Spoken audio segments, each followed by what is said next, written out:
Hello, hello, hello. Hey guys. We are Sync the Beat Podcast. I'm Alex. I'm Topsy. And we're here for another episode. We are indeed. I'm excited for this episode. Really? Why?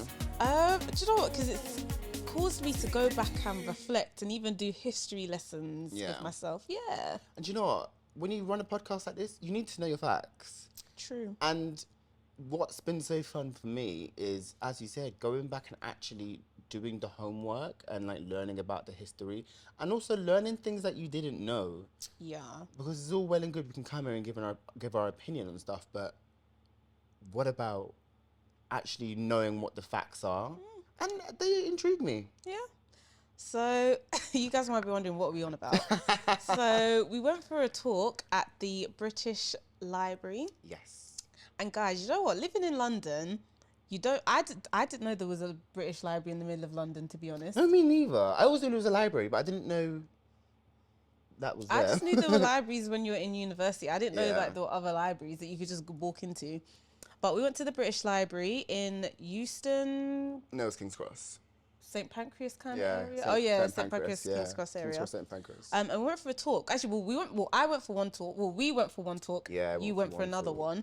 So we talk about the first one. Yeah, so just a bit more about that. So what the event was called Beyond the Bass, which talks about 500 years of Black British music. And there is an exhibition there in the library as well, so do check that out. It does close around the 26th of August, but they were also doing a lot of like talks and seminars with artists, people in the music industry as well. Yeah. And we went to one together. Indeed. With Richie Brave, who was hosting. Do you know, it was really informative. Yeah. I loved it. On the panel was Richie, Shah Universe, Kele Le Roc. And Avelino. And who's the other guy, the writer? The writer? Yeah. Oh, Anif. Anif, yes. And he's done really well for himself as well. So it was an all-star panel, I should say, of people who have done incredible black things for music, or people who are still on the rise, such as Shah Universe, or people who have been and done it, like Kele Le Roc. Yeah, she's from like the 90s. Like she was a pop star in the 90s, and she looked good. Good for her age. Listen. Good. Actually, not even for her age. She just looks good. Good. She was killing it. And they all brought something different to the table, different aspects. I really like the way Avelino speaks, because he doesn't try to mince words. He just says it as it is. Yeah. And he's he's quite authentic with the way he speaks. He was just like, yeah, this is me. I was bad in school, but I was doing this, and there's a lot going on, and this and that, So yeah, he never really preempted any answers, did he? Yeah. And I think that's what made people relate to him as well. And I guess like there's always different types of people that you can relate to. I mean, for me, out of that panel, I probably did relate to Shay the most, only because she's someone who is self-made, who used to do covers on Twitter without her face showing, because she just wanted the music to speak for her, and she was shy. But then also she's the epitome of an independent boss woman who, what did she do? She emailed. No, she slid into the DMs. The DMs of Tiny Desk. Yeah, and that's how she got her Tiny Desk spot. So well done, her. They didn't holler her. She said, "I've got a great project. Book me." Yeah. And she did it. And they did. And one thing that always stuck with me, literally from that, like I'm not even joking, one thing that stuck with me and that keeps going on in my mind was when she was like, "You need to believe in yourself and believe that you are that. You are amazing, and it will radiate on the outside." So now I'm starting to try and do that, because it's so hard to do that when you have people talking you down, or people saying you can't do this, or people say you can't do that, or people saying you're not that good, or you're competing. But if you believe in yourself and your product and your talent, then people will resonate with that. And now she got a Tiny Desk, and she's about to release a dope album. Yep. That's one thing I've always thought. Like, if you don't believe in yourself, who else will? Not me. It's true. Yeah, you have to believe in your source from the get-go. But even in that, so I mean, I was born in the 90s, but this is 500 years of British music. So there's so much history that didn't even realize I didn't know. Like, obviously, you know, black people have been in the UK, but like how much they've actually impacted the way music is now. Like, from the get-go, we've always had, obviously everybody knows we did rhythm and blues, but like from that, you've then got all the genres that we have today. So do you want to go into a bit of history Yes, about so UK music and its origins Of and influences as well? I mean, we have influences, you know, calypso, we have reggae, we have ska as well. But Topsy's going to talk more about that. So obviously in the like 1950s, we know like Windrush came to the UK, and the Windrush generation are mostly like Caribbeans, like Jamaicans were a majority of those people. West So Indies. with that, they brought like reggae, like you said, calypso, ska. Then from that, this genre came about in like maybe the 60s, 70s, called lovers rock. Oh, yeah. So I don't think I really knew what that genre was, or maybe I did, but I didn't know the name of it. And that was basically like all the sort of Caribbean influences combined with like London influences, and it made this new genre. And I guess at the time, like there were political strifes going on, like black people trying to like get their, well, they had rights, but try to be like, you know, have ownership of their rights, make political statements, and also as well for women. Because in the 70s, like women didn't have rights like we do today. And it's also like trying to reclaim that for the women. Because I was even reading that when like you go to events and things like that, Lovers Rock gave women the opportunity to be like, hey, I want to dance with you. Rather than it always be down to the men saying, hey, come dance with me. Well, the the music women took is- ownership of it. The Lovers Rock is also quite romantic as well. It's one of those sounds where you can whine your waist, and if you ain't whining on your own, you're whining upon somebody. You have to whine upon somebody, even if you're just dancing with your girls, you know what I mean, or just vibing with your boys. It creates that sort of atmosphere where you just love up on one another. Yeah, it's cute, man. It's cute. I miss Yeah. that. I don't feel like we have that right now in a dance. Everyone's pushed, dance, like standing on the walls. Oh my God. So funny story. Last week, Sunday, I went to Uncle Ray and Nephews. Oh, yeah. And it was Jamaican it was the event for Jamaican Independence Day. And do you know what? I don't really go to many Caribbean events. No, me neither. But one Apart thing, from Carnival. that I don't know if Carnival will be seeing me again. But one thing I can say I liked about it is it was a good vibe. Like when it's mainly Afro beats, people just kind of stand against the wall, they're watching each other.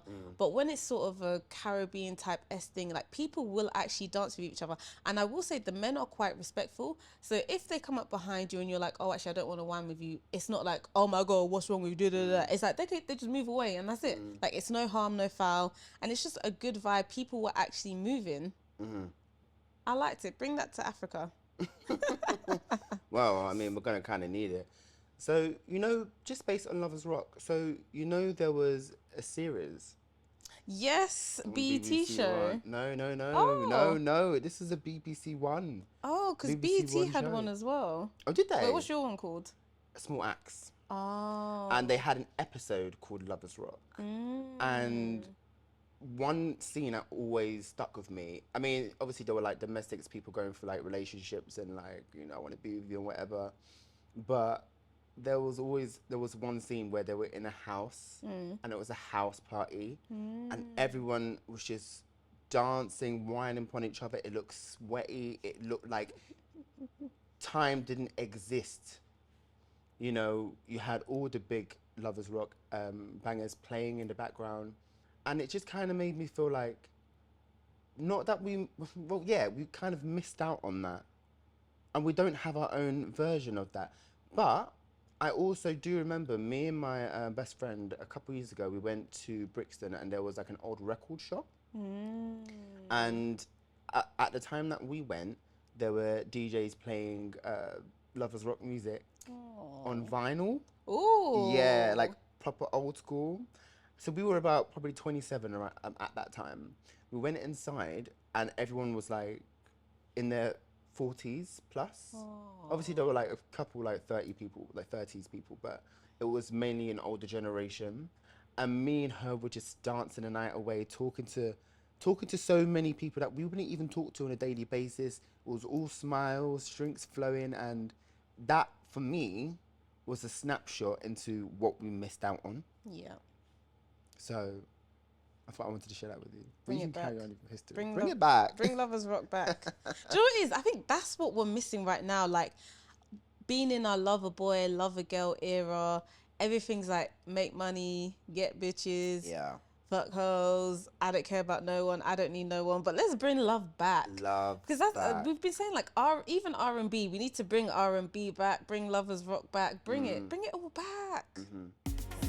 Then we kind of moved on to grime. So in the early 2000s, we've got was garage before grime? Yes. Yeah, so we've got garage first. And garage is kind of like, I guess, the black version of house. I see why you say that. Do you get what I'm? I see why you say that. It's very UK black focused. Yeah. Like, but also it's one of those sounds you dance to. You can't be standing still. You've got to be. I see two step in and. But then to be fair, there are a lot of garage tents at house festivals. That's So it's like under the umbrella of like house. But I guess it's the specific. I guess black people tend to go to more towards garage. So yeah, I would say it comes under house, but I guess it's more the black version of house or what. Yeah. Do you like garage? I really do like garage. That's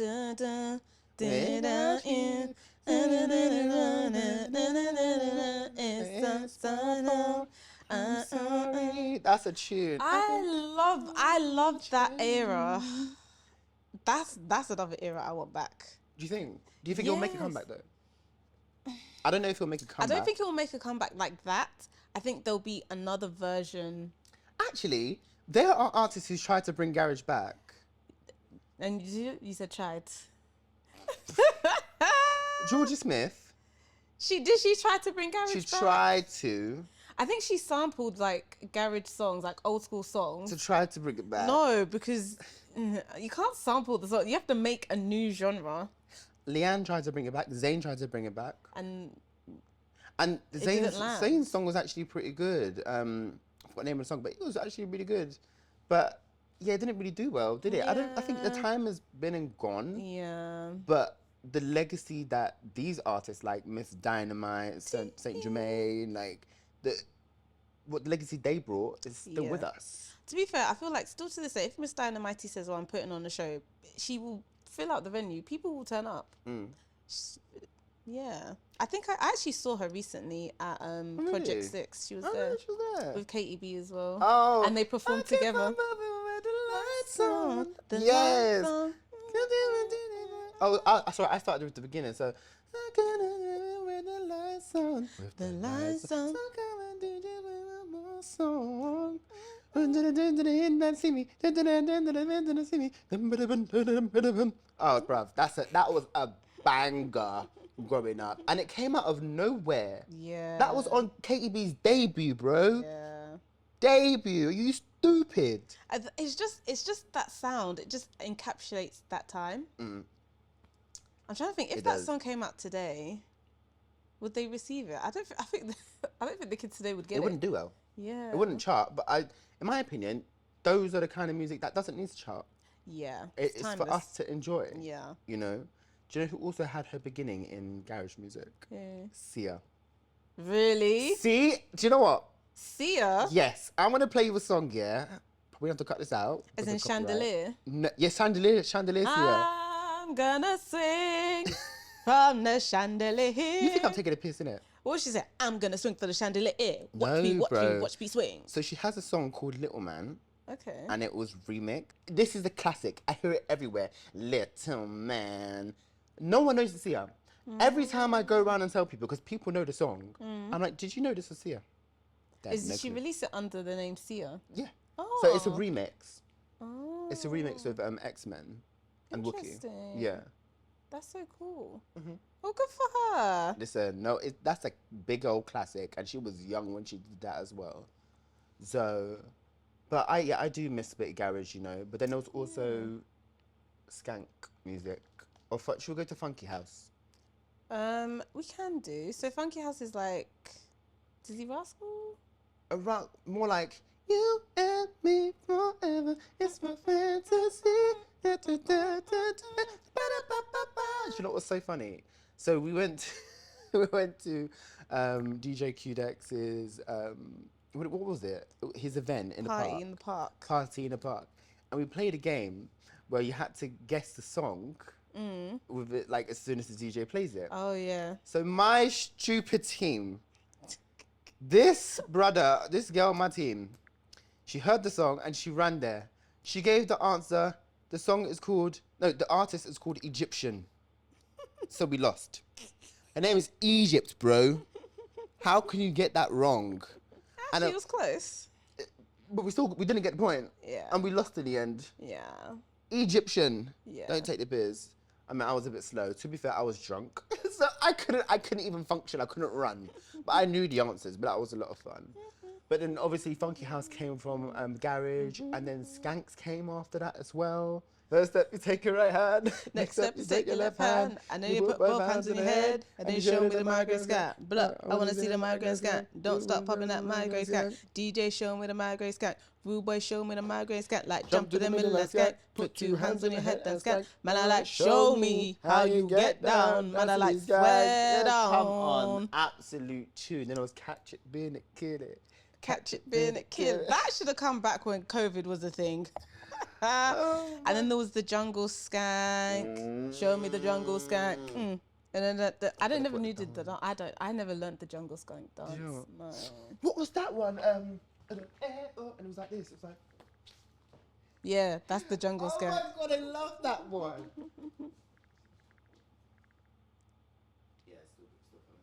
Do you remember Lady Sovereign?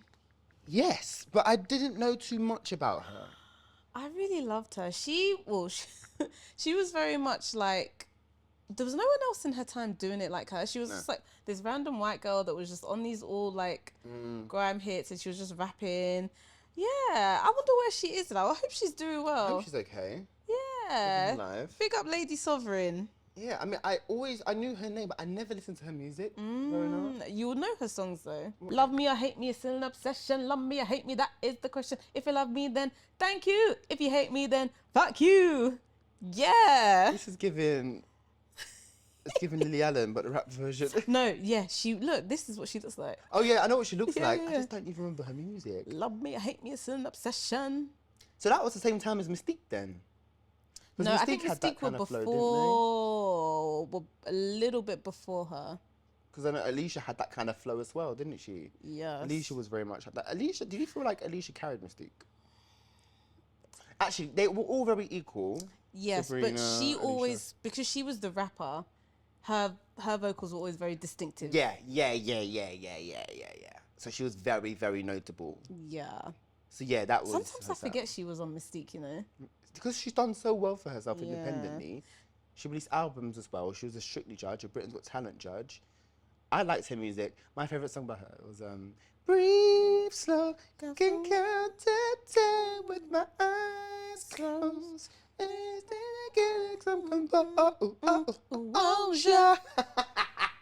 You know, my first, okay, not my first album, but one of my first albums that I ever had was the Mystique album. Really? Yeah, and I still have the cover, so the Eye Candy album. Oh my I still have the God. cover, and I remember like reading all the things inside. You know, inside they've got the lyrics, but they also write like little like notes and like things to their fans, and like it And you was still really have good. it? Yeah. And is it your parents' house? At your parents' house? I think it's still at my parents' house. Yeah, I didn't bring it with me to my new house, God. but yeah. Like looking at this cover now, I'm just like, yes, they were sitting on the couch in their black outfits, so scandalous. Dun dun dun dun. Dun dun. I know you Dun, wanna dun. sing with us. Dun dun dun. Now you want to dun. sing with us? That's why you should be scared of us. Dun dun dun. What dun, an dun. anthem. That's us to kill. No one knew. Dun dun. Sex appeals, and we ain't even close. Yeah. Silent as. I'm gonna stop now. What You know, all we do on these episodes is is sing. sing? But we love that. And if anything, it just kind of like jogs my memory a bit more. I forget, I know these, like you forget that we grew up in these times. Because we're also accustomed just to the music that we have now. I mean, I can't speak for everybody, but I listen to a lot of now, like, music in the present day. When I do, I do listen to, like, music from back in the day, so a lot, quite frequently, actually. But we're so, everywhere we go, even on the radio, when you're walking in malls, you'll hear Espresso by Sabrina Carpenter. You hear, like, just the main songs. You'll still hear Calm Down being played. It's just the bait songs that you'll hear. You got Benson Boone. You got all these songs like Please, dun, dun, dun, say, dun, dun, dun. These commercial radio hits are all that's being played at the moment. So you do kind of forget. This was 2003. That was over 20 years ago. Jeez. Mad. Like, I was like 8 years old. Yeah. Oh my God. We're grown-ups now. Oh no. We're so grown. I kind of love it for us, though. I would have been 11, yeah. Jeez. 11? If I was 8, why would you be 11? In 2000... Oh, yeah, no, sorry. You'd be 9. I'd been 9. My bad. Girl.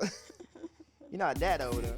So from grime, which started in sort of East London in the early 2000s, we then got our Dizzee Rascals, our Wileys, our Skeptas. Then from that, you kind of get like the grime merging with the hip hop, and then that's when we get like Stormzy and Dave. And then from that, I guess we've now got drill. But you know, they say, even in that talk, they were like, oh, drill actually originated in America. It did. But there's a very Distinct UK sound of drill. Did they say that at the talk? They said that at the talk, didn't they? Yeah, they did. They did. But I do feel like drill, I know it started off in America, but drill to me is UK. Is that our UK rap. And then who do we have in drill now? Like Central C, RD, and then Mandare. I mean, I guess they were inspired by all of the artists in the past. Yeah. But then what I really admire is Dizzee Rascal did a lot for our culture growing up. He was literally, I feel like he was the face for our youth and our generation. I still remember, in my opinion, one of the biggest moments of his career, which was when he performed with Florence and the Machine at the Brit Awards, You Got the Dirty Love. It was a mixture of him rapping and You Got the Love. It went off. It shouldn't have worked on paper, but it worked. And the song got a lot of streams. I remember playing it over and over again. And that was the first time it kind of made me think artists can cross over into different genres. Right. And people will still respect you for the work that you've put in and how it sounds. Yeah. So, and that also, sorry to interrupt, also, or sorry to keep going on, also brings up the fact that when I went to the second seminar with Shazne Lewis, MNEK, Chisara Gore, and Rich 32, and a label owner, I forgot his name, but I remember, what they were saying was like, because half of them don't make black music. When people think of black music, they think of drill, they think of R&B, they think of hip hop. But Chisara doesn't make that kind of music. Yeah. Shazne doesn't make that music either, and neither does MNEK. Rich 32 does, but he's more lyric based, and he has poetry, and he's very intelligent with his bars. So what they were saying was, we don't make the typical black music, but what is black music? Because we still have people who listen to us regardless of if they're black or not, but black people do listen to us. So why does black music have to be defined by rap, R&B, hip hop and drill? Yeah. When there are big artists, and I'll keep bigging her up. Shazne Lewis has been in the game for over 20 years, right, for big artists, and she wrote majority of the hits that All Saints had. They have number ones. They performed at the Brit Awards. I don't know if they've earned a Brit, but then it's MNEK, who makes a lot of house music, and he openly said, I don't make that kind of music. I don't make that black music. I'm a pop girl. When he said, because the majority of the audience were black and quite London-centric, when he said, so I'm co-producing the Flow album, people behind me went, what? Huh? And in my mind, I was like, but MNEK's been working the Flow since the very beginning. But why were people surprised, though? Because they didn't think he would do that. They didn't think he could make an R&B song. But he's influenced by a lot of R&B music, like Mariah Carey. He loves Mariah Down. But it's like, just because he makes pop music and he writes a lot of pop artists, it doesn't mean he can't delve into different genres That's that true. he was influenced by. Because he even said he was influenced by Lovers Rock and Caribbean music and gospel and stuff. So black music shouldn't have a certain type of genre, I guess. And I think this is probably what a lot of topics come under, because we keep saying that, like, there doesn't seem to be space for, or people seem to be confused when black people want to do music that isn't rap or R&B. Yeah. Like, even when we went for the games night thing, Yeah. and they were playing, Oh, that annoyed me. you spoke up very strongly about this, because they were basically trying to play songs, and what was the game? You had to guess the song, and then run and take a shot, and then. But obviously, the songs they kept playing were very like R&B, hip hop, trap music. All of that stuff, and yeah, but also there's other, like, you can play pop. Like, black people do make pop know music. it. We do play house music, and yeah, we do know those songs as well. Because we grew up around Yeah. it. It's not like we were desensitized to it. Yeah. We grew up around it. The only song that they played that wasn't Afrobeats or R&B or hip hop was Britney Spears. Oh, because that's what I told him. I said, oh, just throw in a Britney song. And I'm like, I thank you for specifically that. said throw in something pop, and he was like, Thank oh, you. what pop? I said, oh, like, talking I about? just said, okay, Britney. Everyone knows Britney. Everyone knows Britney. Everyone knows Justin Timberlake. Yeah. Everyone all knows these kind of music. And I went up to the DJ afterwards and I said, bro, not everyone knows all of these songs that you're playing. We've got people here who are quite alternative, who listen to alternative music, who listen to indie, who listen to rock, who listen to gospel, who listen to pop. Why don't you play those songs? Oh, it's because I'm an Afrobeats and I'm a piano DJ. So, you're a DJ. You're a DJ. And this is my gripe. DJs, know your music. Don't stick to just one genre. You can have your genre for certain events and stuff, but remember that there are people who love all kinds of music. And I feel like if you are a DJ or you are in the music sphere, you should know your history and know other genres and be clued up on them. But you know what? You'd actually be surprised. So I follow this DJ on Instagram. I'll have to find her name. But she recorded one of her sets. And I think it was actually at a recess in Nightel. Did they play rock? Or like No, they played... I think they played Wake Me Up Yeah, Inside. yeah, I saw that. And the crowd went off. Mad, like, yeah. everybody was singing. 'Cause you know, normally at these events, like we were just saying, not everybody's dancing. People may be on the wall, whatever. This one, everybody was in their feels. They were singing the lyrics back to each other. And a lot of DJs wouldn't take that risk. But she did, and it paid off. I wish that we can get rid of the stigma that black people should only listen to Afrobeats, amapiano, and R&B and hip hop. There's nothing wrong with those genres because we love those genres as well. But black music has no genre because we also originated in rock. Oh yeah, people forget about that. We originated in blues. We originated in ragtime. All these Even sounds. country, we originated in that. And Beyonce put a highlight on that as well with her album Cowboy Carter. So we need to remember that these genres that our ancestors were a part of and led the way for are still part of us today. And I don't want that to get lost. And I feel it has got lost. Yeah. Because even just reflecting back on Kele Le Roc, who's a pop girly, she was featured on the Basement Jack song Romeo. Won't you be my Romeo? That's a black girl doing electronic music.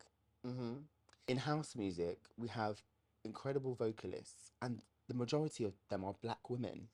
Big up Annalisa. Big up Annalisa Lamola, Misha Paris. We've got just so many of them just doing the thing. And even Charlene Hector, she's worked a lot with Basement Jacks and stuff. But the sound of those kind of sounds, again, originated from us, and we need to bring it back. This is why I love going to house raves. You know, it's, as we've spoken about in previous episodes, it's quite euphoric and it's freeing. It's very freeing. Obviously, the majority is always white people. Yeah. But I don't ever feel less than. I feel quite equal, quite liberated, you know. It's quite an accepting genre. So I feel like we should bring it back. We do have, obviously, like, there are, like, black house music artists as well that are paving the way and doing a thing, but I feel like we need more in the UK. Yeah. I don't know how that's gonna happen, but I've tried to make house music. I need to come back. I've just been lazy. No, but you were making house music and then you just disappeared. Listen, life be life. You can find Alex's music on YouTube. I'll 22. I'll be back soon, guys. I don't know when. Maybe 2030 or something. There's loads of artists that we haven't mentioned, but we haven't got time. But there is one artist I want to talk about. Jamelia. You read my mind. Really? Actually? Yeah. Oh my God, really? Yeah. Yeah. Ah. Because a Brummie. Yes. And yeah, she's not from London. Love her. She's a Brummie who had hits, Superstar. And then she had this one song that I love. I don't know what it is that makes me feel like this. I don't know who you are, but you must be some kind of superstar. No matter where you are. Tune. We had Javine as well. Oh my God. We had Javine as well. So she came from Pop Idol. Yes. And she lost out on a place in Girls Aloud. And she had her own hits. We had Samantha Mumba. Samantha Mumba. Is that what you're going to say? Yes, Oh, yeah, Samantha Mumba as well. She was like the British yes. Christina. Or like British Aaliyah. Yeah. And she just kind of disappeared. It's like Because they just fall into obscurity. Black pop girls, I don't know what it is, but they just don't. We can't handle them. Like, I don't know what it is. They don't stick. It's like they have one hit, and they're still making music, but it's just they don't chart otherwise, and we just forget about them. Beverly Knight as well. Beverly Knight has been churning out bangers. Now she does musical theatre, and she did a lot of house songs as well. But it's like these artists, yeah, they have a couple hits and then that's it. They're gone again. And I don't know why the UK doesn't really take to black female artists. Yeah. This brings me on to Misha B from X Factor. Because she was, in my opinion, she was supposed to be the next black pop girl. Yeah. UK music girl. She did release singles, which did relatively okay. They were moderately okay, like Home Run. But didn't she release something recently? She did. And then we kind of were like, okay, yeah, Misha B, we remember her. And then... Yeah, she released music a couple weeks ago. But she has singles like Do You Think of Me, Home Run. She had a lot of great songs. I don't think that was the kind of music that she wanted to make, but she sounded great, in my opinion, singing those tracks. And she could have been the next big house vocalist as well, but you've got to stay true to your artistry. That's true. But again, failing black UK pop stars. But she had a tough time on X Factor anyway. Because of the controversy that Talisa said. Yeah. I don't like confident black women, and that's the thing. She was confident from the get-go because she knew she was it. And Kelly Rowland saw that in her. And we failed her. As a UK generation, we failed her. We failed Gamu as well. We failed these brilliant black artists that are up and coming. But I'm sad. Bro, what can we do? I mean, we had Alexandra Burke, who had a great first album. Yeah. And then second album didn't do well, which I loved. I loved the second album. But she's gone into musical theatre now as well. She's doing Sister Act right now in West End. But she had a strong voice. What was her... She won X Factor, didn't she? She did, what was her debut single again? You know the bad boys No, she had the makings of being a pop star. No, now that I'm actually deep in it, what happened to all the black UK pop girlies? This is for another episode. Because Alexandra, she was the only person that got Beyonce to sing with, because Beyonce has never sung with anybody else on a show like that. Yeah.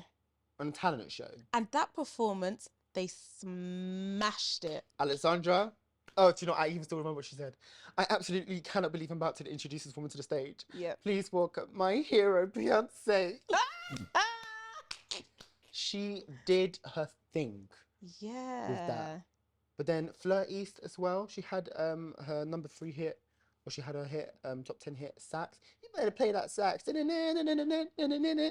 is a knockoff of Uptown Funk. Because that's what people knew her for. Because she debuted that song on X Factor before Bruno Mars did. Oh my God. God. We failed. I feel like we're failing these girls, and we have failed these girls. But the mark and the stamp that they've made, the imprint that they've made on the music industry is second to undeniable. none. Undeniable. Well done, and thank you. Yeah. Thank you so much. I do just want to give an honorable mention. Two. N-Dubs. We just spoke about Talisa going against Misha B. I know, but they did a lot for our childhood. Like N-Dubs, oh my God.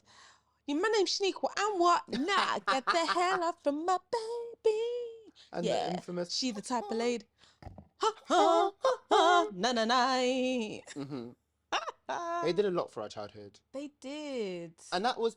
Mixed bands don't even do well these days, but back in the day, they did. They killed it. They did. Do you know what's funny? I actually saw N-Dubs, I think last year summer. When they came back. Yeah, so I think they released a new album. I don't know if that did very well, but they also performed a lot of their old hits. And it was just nostalgia. Everyone was singing. Dappy, I don't know what he was doing, but he jumped into the crowd and he was crowd surfing. Wow. Yeah. Wow. That man don't fear his life. He was crowd surfing. I love that. I love that. But you know, they did do a reunion tour actually. Yeah, last year they did a reunion tour. Yeah, they did a couple shows. But they released a single. It was called Charmer because I have it on my phone. You are such a charmer. It's a good song. It's cute. I think their sound changed though because they're trying to move with the times. But I just don't think people wanted to hear that from them. I think they just wanted to hear their old stuff, which is fair enough. We had other collectives. We had Roll Deep, Green Light. Put your hands up, take it to the floor. Wherever they give it a green light, baby. I remember Loved them. What a brilliant collective. We had So Solid Crew. We had who sang See you at the crossroads, crossroads, crossroads. See you at the crossroads. All these collectives have been doing bits back in the day, and I miss them. We don't have that anymore.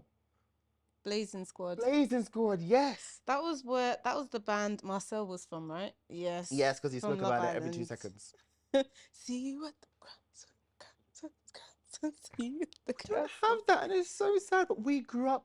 These shaped our lives. They really did. And not to sound like an old person, but this is where music was music. This is when music was real. And Tinchy Strike. Oh my God, Craig David. Oh yes, we can't forget Craig David. And he's still doing bits today as well. I swear he lives in Ibiza now. He's always in Ibiza. Always selling out. He's a timeless artist. And you have to put respect on his name for what he's done. I think he got is that an OBE or he got a medal from the... Oh, so is he Sir Craig David now? I don't think he's a sir, but he's something. Okay. But just to kind of wrap up on everything we've spoken about, because we went from the history of Black British music. Yeah, so from the 1950s. Well, to be fair, Black people have been in this country for time, but I guess Windrush generation came in the 1950s, brought their Caribbean influences. Then, we didn't even mention Afro Swing. Big up NSG. She loves Afro Swing. To us, loves them down. NSG, Darko. Jay Huss did it as well. Jay Huss. Tion, not really Tion Wayne, but One Asen, all them man there. And that was going more into like the newer generation, wasn't it? Yeah, so we had the Caribbeans that landed, then the influx of the Africans in sort of the early 90s. Then from that, we've got all these genres the garage, that we have today. We had the funky. Yeah. You know, we had the skanks. And thank you. All I can say is thank you. And music like that really makes me proud to be Black. Right. Black and British. Right. Black it's a very specific sound. Black British music. And you know when someone's a Black British artist, and you know when it's a Black British song. And I think we're really leaning into our identity of Black British. They even, because remember they touched on it as well, that, before, everybody in the UK used to sing in an American accent. Now the Americans are trying to sing in an English accent. Do you remember that Willow Smith song? I lost myself in a fifth dimension. She's trying, but it doesn't work. Just Americans do what you do, and British people do what we do. Right? Because I think we do it best. No shade, no tea. I mean, that's just me being biased, I guess. I mean, Americans have great music. We know and love. Yes. But British, we need to put more of a Put some spotlight. respect on the Britishness. Like, We've been doing bits. own it.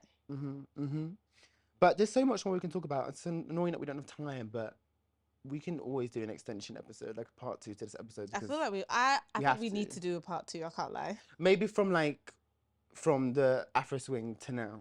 Yeah. But then we've spoken a lot about now music in the previous episodes as well. But there were so many people we didn't mention. Corinne Bailey Ray as well. Yeah, there's loads of people we haven't mentioned, but big up. But yeah, just stay tuned and we will extend and talk more about it. But thank you for listening. Thank you for joining us. Yeah. Oh, guess where we're going this afternoon? Black Pride. Yay. It's my first one. Topsy's first Black Pride, so I can't wait to take her and meet all my friends. And I've you're met just all gonna your have a good time. friends. No, but it's more you have not met. You have not Really? met all of them. Really? You've not met all of them. Oh, okay. This is. You have other friends apart from me? Yes. Shocking. You just met like my immediate circle, like my immediate friends. Yeah. But you haven't met my extended friends from like more the theatre world and stuff like that. I mean, I met. Okay. You meet more of them today, honey. Okay, love that. Yeah, so just get the alcohol down you and yeah. I'm gonna be sober. Ching ching. Peace out. Oh, Get your glass. Ching ching. We're going to Black Pride. ciao. At Sync the Beat Pod on all socials and streaming platforms. Bye. Bye.